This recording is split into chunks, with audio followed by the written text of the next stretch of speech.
This is my first time ever doing this, so we're going to give this a try. I'm going to go over the questions that you answered with the American Revolution, Chapter 7, and see how you did. You can stop this, take a look at the answers, correct your own page, and do what you need to do so that you can best understand how Capture the Flag and the American Revolution were connected. So let's first start with the strengths and weaknesses of both groups. But we're going to first start with the Continental Army. There you have the drummer boy and the guy with the whistling, and always a patriotic and famous painting during that time. So the American strengths. The first thing is that the Americans had patriotism on their side. These people wanted to win, and they had everything to lose. They were actually going against their own nation, which is called treason. And so rather than calling themselves British subjects, they were going to create a new nation and give their lives for that freedom. The Americans also received secret aid from the French. That's kind of awesome. Except that it was secret at first. The French weren't too sure about this success, and they already had kind of they already had a treaty with Great Britain. So if they were found to be helping the Americans, that could cause some real problems with their continued treaty. Well, here we got George Washington. He was experienced from the French and Indian War. He is well respected, and he gave the army courage and confidence, and had a couple of really good speeches to provide them the inspiration they needed to get the job done. But of course, they had weaknesses as well. One of the biggest weaknesses was that the Continental Army was a small army, and it was always short on soldiers. Remember, these are not trained soldiers necessarily, and they didn't have a lot of them because, again, you're dealing with soldiers that are going to go against their own government, and so this is something that they were not going to do.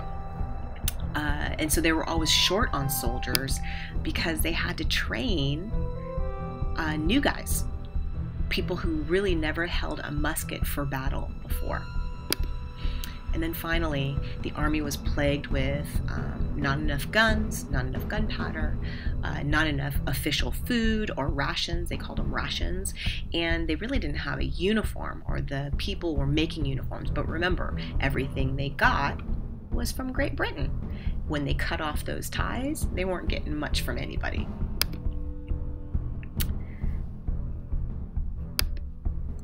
Let's look at Great Britain.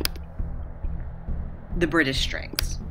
Clearly, they had 50,000 soldiers. They had 30,000 Haitian mercenaries. These guys are from Germany. They were paid to fight for Great Britain, and so that's where their loyalties were, as well as the loyalists from the colonies wanting to support their government, Native Americans who weren't too keen on the colonists in the first place, and then finally the African Americans who weren't too sure about their benefit of having a slave positive country being created for them.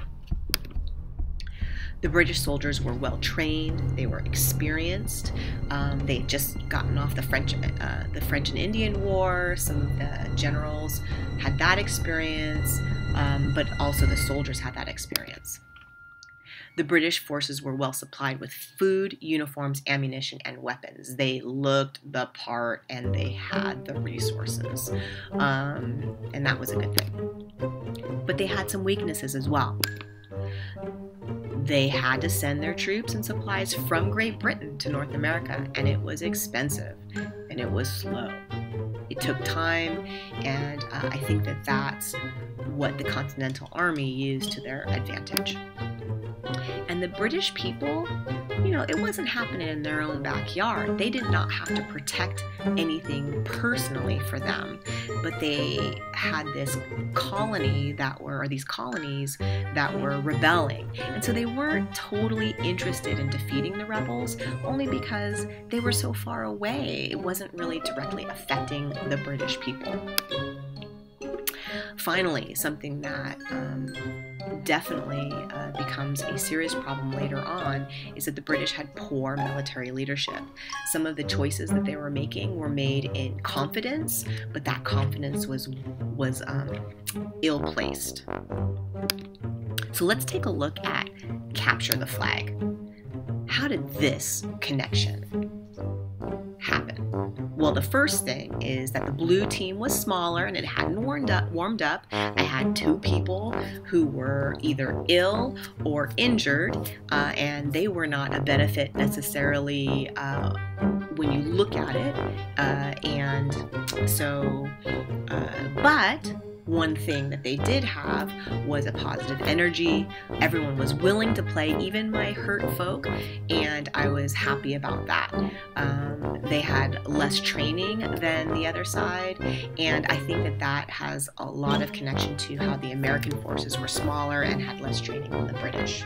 The red team, of course, was larger, warmed up. They were doing like stretching across on their side of the field, and that just kind of goes right into with the British Army being larger, better trained, and more experienced. And then finally, this is my last slide for this particular segment. The blue team had experience just like George Washington, who was an experienced general. Risen knew how to play the game. He felt confident. He was placed in the front of the line when I asked you about that spectrum of who's confident in playing Capture the Flag, and that's great. The white team cheered the blue team, just like the French secretly aiding the Americans at the beginning of the war. That white team was great. They were kind of so-so about cheering for them. They did it, but they weren't too sure about who was going to win. And so that's really what the French were doing too. They were cautious about their aid because they weren't too sure if the Continental Army could really pull this off. Half of the red team started late in the game, only because we needed to show that Great Britain was far from the United States, or what will become the United States, and had to ship their troops and supplies.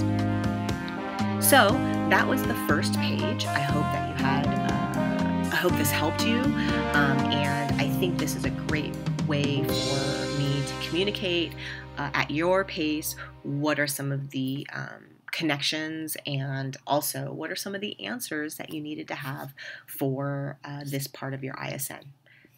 Thanks a lot for listening.